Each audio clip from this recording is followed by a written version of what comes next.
And now we have a hotline from the Ukraine relief team in Medyka, Poland. Dear Master, our Ukraine relief team in Medyka, Poland would like to share a story with you.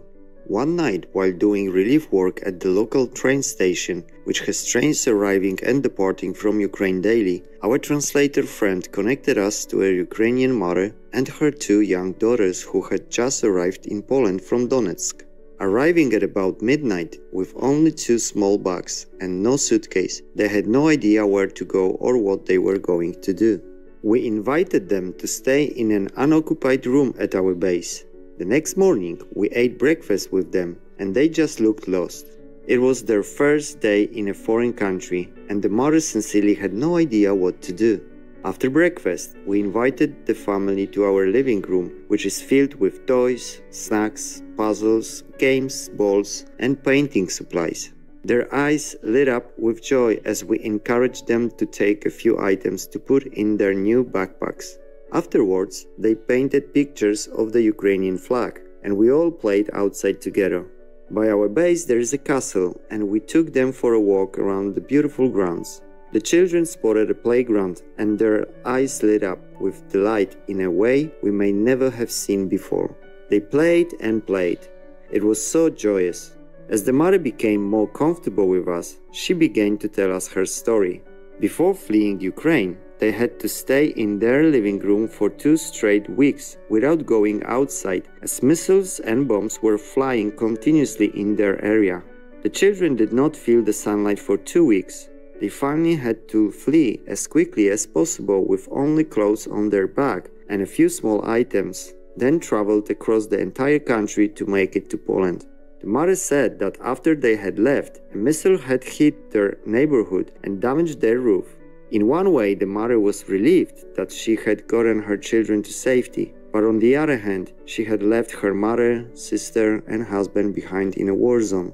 She showed us pictures of her city. It was destroyed.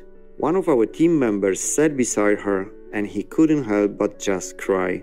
All of the pain this family and so many others are suffering. For what? One of our team members gave her a big hug, and neither let go for a long time.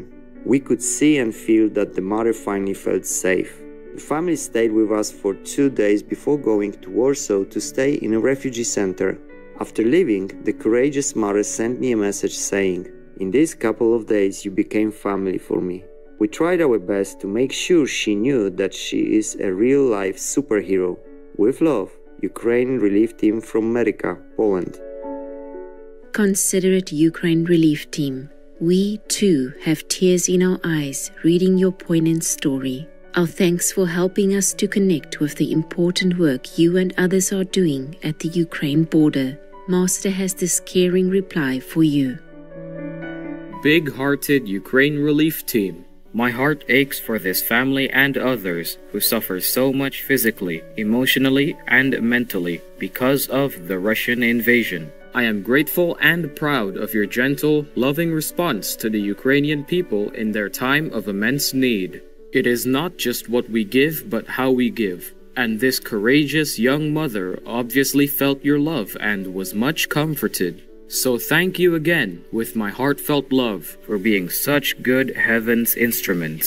May the blessings of the divine give you strength and brighten the days for all the families of indomitable Ukraine. Wake up, please. There are warning signs of the end everywhere. Please take refuge in veganism, cause it creates benevolent energy that will protect you. We welcome your heartlines, stories, and our cute, loving animal people clips. Please send them via suprememastertv.com/heartline.